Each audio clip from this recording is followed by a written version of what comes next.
MQ-9 reaper drone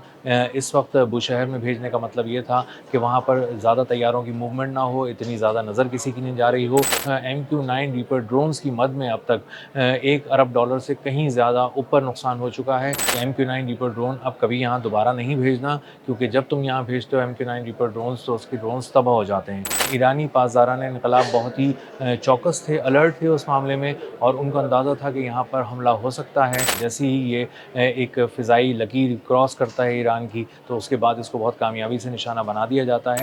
Iran पर हमलों की आड़ में उसकी एक बहुत ही हसास तंसीब को निशाना बनाने की साजिश नाकाम बना दी गई है और एक बहुत बड़ा फ़िज़ाई असासा अमेरिका का तबाह कर दिया गया है। ईरानी पासदारान इनकलाब ने एक बहुत बड़ी साजिश नाकाम बनाई है और मिलियंस ऑफ डॉलर्स का अमेरिका को नुकसान पहुँचाया है। मेरा नाम अज़हर अली ख़ान है और आप देख रहे हैं आज की बात। अमेरिका जब ये हमले कर रहा था, बहुत सारे इसके पोर्ट सिटीज़ पे ईरान के, और पूरी दुनिया की नज़रें बंदर अब्बास पे, सिरिक पे और क़िश्म पे होने वाले हमलों पर थीं, और वहाँ पर होने वाले मिसाइल हमलों को पूरी दुनिया अपनी फुटेजेस में देख रही थी। उसी वक्त अमेरिका एक और बहुत बड़ी साजिश कर रहा था, बहुत बड़ी प्लानिंग कर रहा था, और वो एक बहुत अहम तनसीब, हसास तनसीब जो ईरान की है, उसको उड़ाने की एक साजिश कर रहा था। बिल्कुल एक अलग इलाके में, अलग मकाम पे। जब दुनिया की नज़रें साउथ के ईरान पे थीं, तो वहीं पर बुशहर उसका एक इलाका है, वहाँ पर एक ड्रोन उड़ रहा था, और उस ड्रोन की ख़ासियत ये है कि वो प्रिसिजन के साथ वार करता है, एक्यूरेसी के साथ वार करता है, और हसास तंसीबात को उड़ाने का उसका एक बहुत कामयाब ट्रैक रिकॉर्ड है, और इसीलिए उस ड्रोन को वहाँ भेजा गया था। MQ-9 रीपर ड्रोन्स $30 मिलियन का ये ड्रोन है। इसको अमेरिका की जानिब से भेजा गया, और वहाँ पर एक बुशहर में एक इंतहाई हसास तंसीब थी जिसको निशाना बनाना था, और उसके कोऑर्डिनेट्स उसके साथ शेयर किए जा चुके थे। और उस वक्त जब ये हमला करने के लिए और उसको निशाना बनाने के लिए अपनी टारगेट के बहुत करीब पहुँच गया, तो ईरानी पासदारान इनकलाब ने इसको एक नए दिफाई सिस्टम से ट्रैक किया, उसको देखा, और उसके बाद देखने के बाद उसको लॉक करने के बाद निशाना बनाया और कामयाबी से तबाह कर दिया। एक और MQ-9 रीपर ड्रोन जो अमेरिका का एक फ़ख्र है और अमेरिका का एक इंतहाई अहम ड्रोन है, जिसको बहुत से अहम मिशंस पे पूरी दुनिया के अंदर भेजा जाता है, वो एक बार फिर ईरानी पासदारान इनकलाब का निशाना बन गया है, और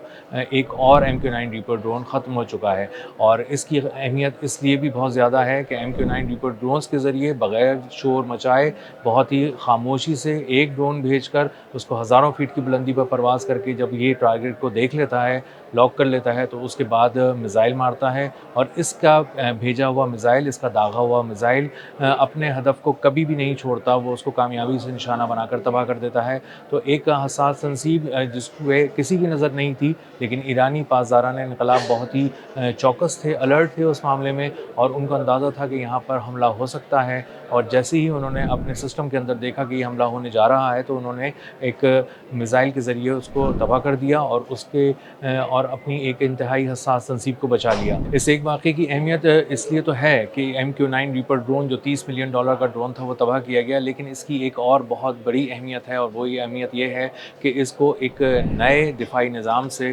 ट्रैक किया गया है, और नए दिफाई निज़ाम के ज़रिए ही इसको निशाना बनाया गया है। ईरान इससे पहले भी MQ-9 रीपर ड्रोन्स को तबाह कर रहा है, कामयाबी से तबाह करता रहा है, और उसने एक झड़ी लगा दी है MQ-9 रीपर ड्रोन्स की। ये जदीद ड्रोन जब किसी मुल्क में या किसी हदफ के लिए भेजा जाता है, तो ये बात तय है कि उसको ट्रैक करना बहुत ही मुश्किल है, और उसको निशाना बनाना उससे भी ज़्यादा मुश्किल है। लेकिन ईरान इसको ऐसे कर रहा है जैसे बच्चों का खेल है, और एक के बाद एक MQ-9 रीपर ड्रोन्स तबाह हो रहे हैं। इसका मतलब ये है कि एक जदीद दिफाई निज़ाम ईरान के पास है, जदीद तरीन है, और वो आराम से MQ-9 रीपर ड्रोन्स, MQ-1 जो उसके ख़ास ड्रोन है, ये सर्विलेंस के लिए यूज़ हो रहे हैं, निगरानी के लिए यूज़ हो रहे हैं, और उसके साथ साथ जब प्रिसिजन के साथ वार करना हो, तो जब ये निगरानी कर लेते हैं, जब अपने हदफ के पास पहुँचते हैं, तो उसको कामयाबी से तबाह कर देते हैं। जब एक नए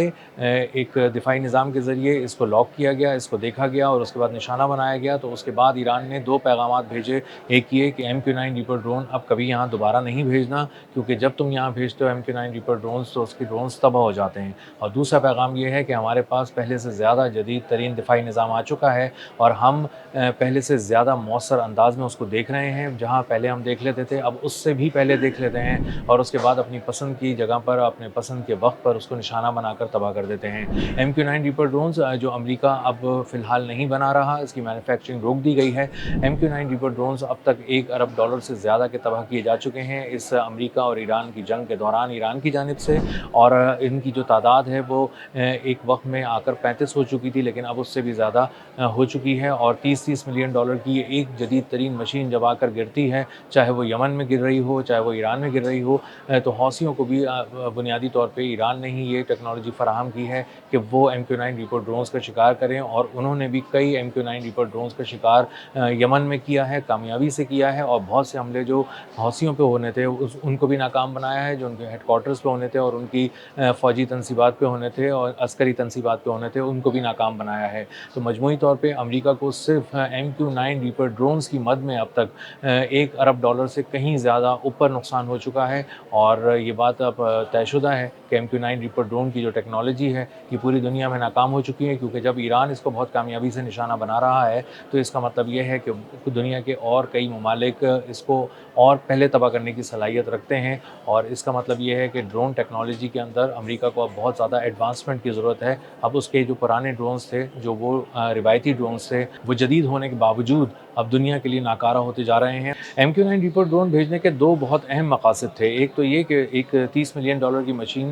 भेजी जाए, और अगर वो किसी तरह से निशाना बन जाए तो सिर्फ $30 मिलियन का ही नुकसान हो। और दूसरी बात ये थी कि अगर इसकी जगह F-35 तैयारे को $120 मिलियन की मशीन को भेजा जाता तो उसके दो बहुत बड़े नुकसान थे। एक तो ये कि ईरान के पास इंफ्रारेड टेक्नोलॉजी है जिसके ज़रिए वो महंगा तरीन स्टेल्थ टेक्नोलॉजी का हामिल तैयारा F-35 तबाह कर सकता है। और दूसरी बात ये कि वहाँ पर रिफ्यूलिंग ना होने की वजह से एक हदफ को निशाना बनाने के बाद वापस आना उसके लिए बहुत बड़ा चैलेंज है। तो उन्होंने इसीलिए MQ-9 रीपर ड्रोन भेजा ताकि ये तकरीबन 24 घंटे तक परवाज़ कर सके, और कई घंटे परवाज़ करने के बाद जब अपने हदफ को ठीक तरह से देख ले और मौका गनीमत जान ले तो उसके बाद हदफ को कामयाबी से निशाना बनाकर तबाह कर दे। लेकिन ईरानी पासदारान इन्क़लाब ने उसको मोहलत ही नहीं दी और उसको शिकार करने से पहले ही शिकार कर लिया। MQ-9 रीपर ड्रोन्स की जो कब्रिस्तान है उसमें एक और कब्र का इजाफा हो चुका है, और आइंदा भी आने वाले दिनों में अगर ये किसी भी मकाम पर उड़ाया जाता है ईरान के अंदर, तो इसको हमेशा की तरह हमने जब देखा है कि जैसे ही ये एक फ़िज़ाई लकीर क्रॉस करता है ईरान की, तो उसके बाद इसको बहुत कामयाबी से निशाना बना दिया जाता है। उन्होंने फिर भी एक रिस्क लिया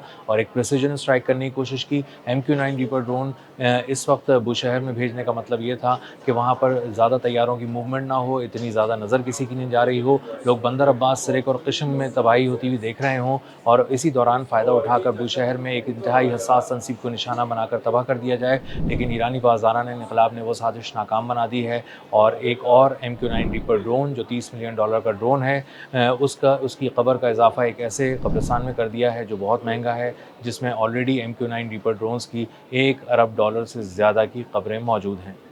अब तक के लिए इतना ही। मिलते हैं अगले व्लॉग में किसी नई खबर, नई तज्ज़िये और नए ज़ाविये के साथ। अल्लाह हाफ़िज़।